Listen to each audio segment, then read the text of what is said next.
Alright guys, so welcome back to a brand new video. Today's video we're going to be looking at Sennheiser's brand new over-the-ear headphones that have some of the best noise canceling, some of the best sound I've ever heard. And so today we're looking at Sennheiser HD1 over-the-ear wireless.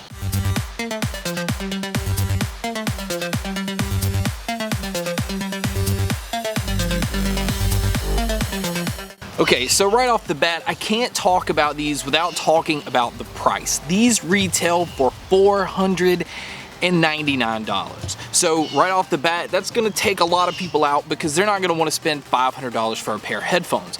So who are these for, and are they worth the $500?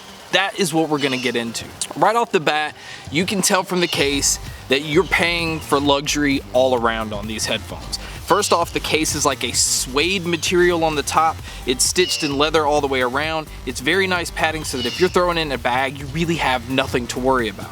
Once you open the zipper, you'll see that there is another kind of a soft bag in the middle. And the reason for that is this case also carries some other things. So this has your headphones in it to keep it from getting scratched. And also this gives you the ability, if you just want to throw it in a little pouch instead of keeping the hard case, you have both options. Alright, so inside the case itself, you'll see a little pouch that houses all the cables. And the cables that you get with these, you get the micro USB cable because that is needed for charging.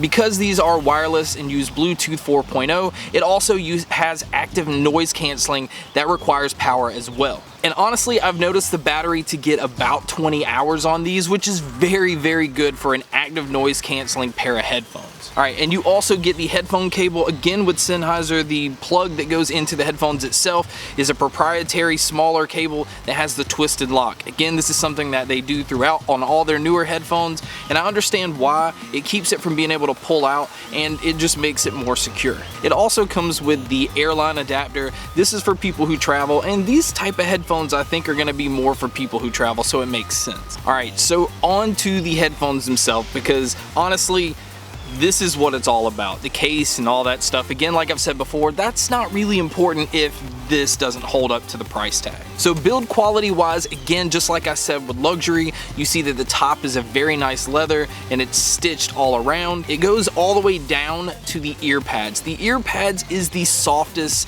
leather I think I've ever felt. And they're really deep. Now they're over the ear, so I had no problem once they were on, basically covering my whole ear. And again, I like the look of these because it's more of like a classic retro look. The Sennheiser Momentum line has always looked like these. I wasn't a fan of the on-ear because they were so small, but this is like the perfect design.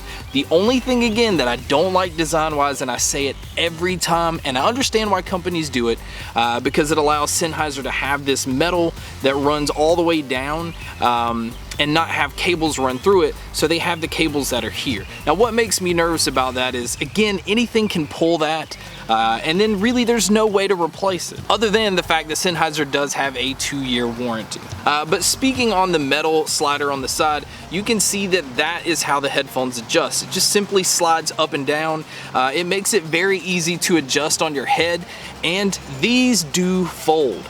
I think that is something that with the original Sennheiser Momentum they didn't do. So the fact that these fold and get very small, they're very rugged. Again, I don't think you're gonna have any issue with pulling them, twisting them. I'm very nervous doing that because these retail for $500, not necessarily because I'm worried about the build. It's just a lot of money that you're bending here. Alright, as far as branding, pretty simple. On your right hand side, you have the HD1 logo. On the left hand side, you just simply have Sennheiser, and there's just a Sennheiser logo on the button on both sides. Now these aren't active buttons, I just say button because it looks like a button. Your left and right are marked on the inside. It is right where the hinges bend, so it's really easy to know. Now on your left side is where your NFC pairing is, so if you have an NFC device, just tap it to it and it's gonna connect.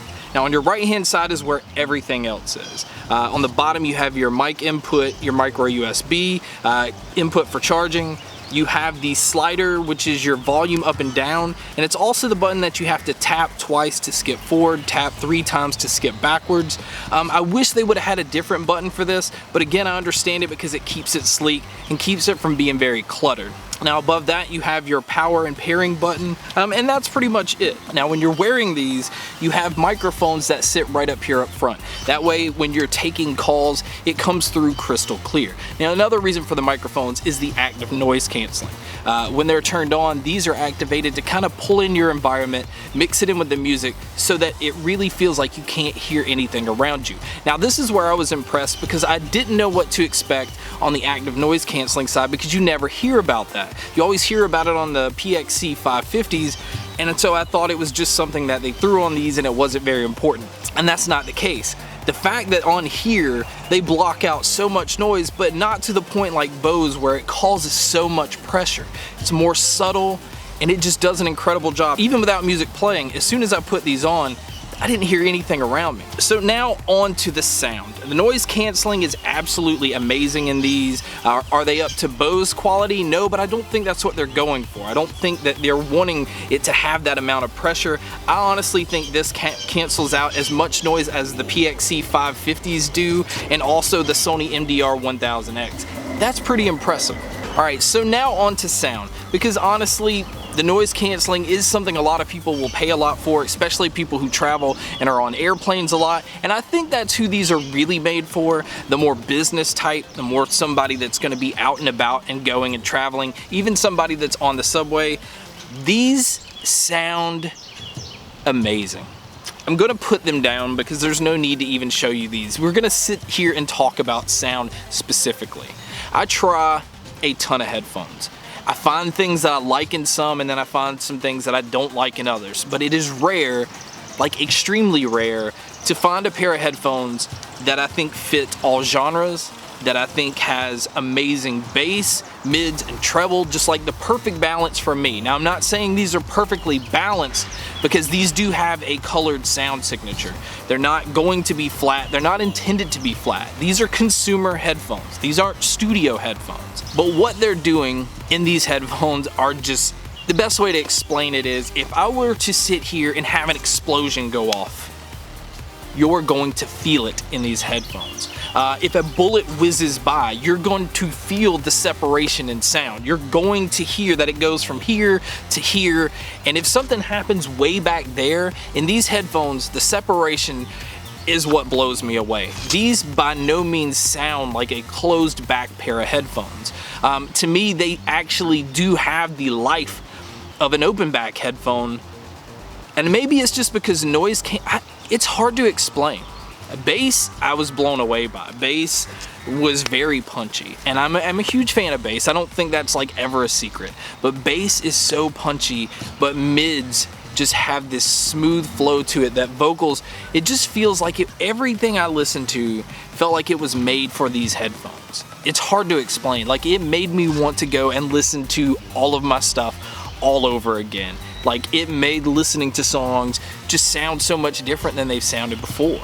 Any catalog, anything with movies, everything that I tried it on, gaming, it's a whole nother level. So, start to look at it this way.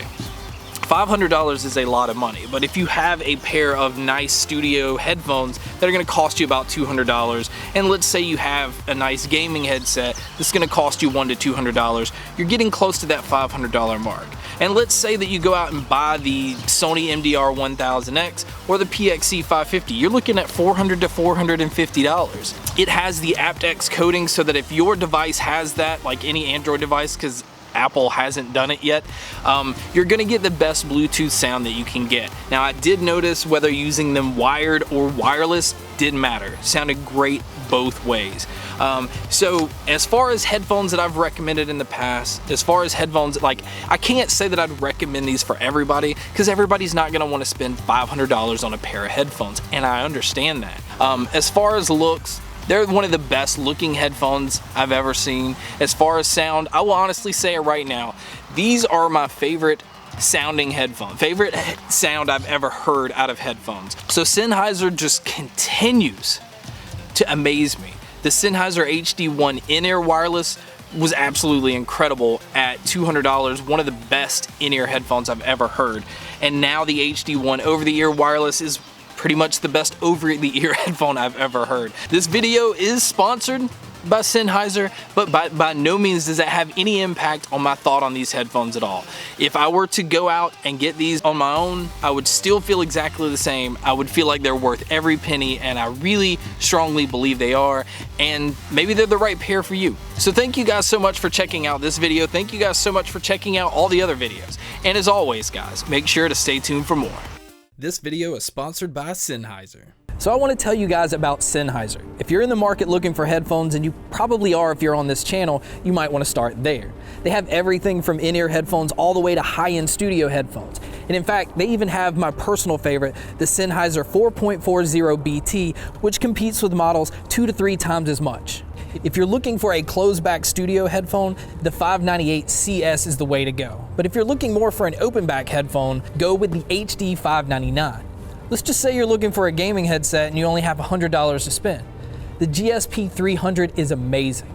The bottom line is, I review a ton of headphones on this channel, and if you're looking for headphones, Sennheiser is where you want to start.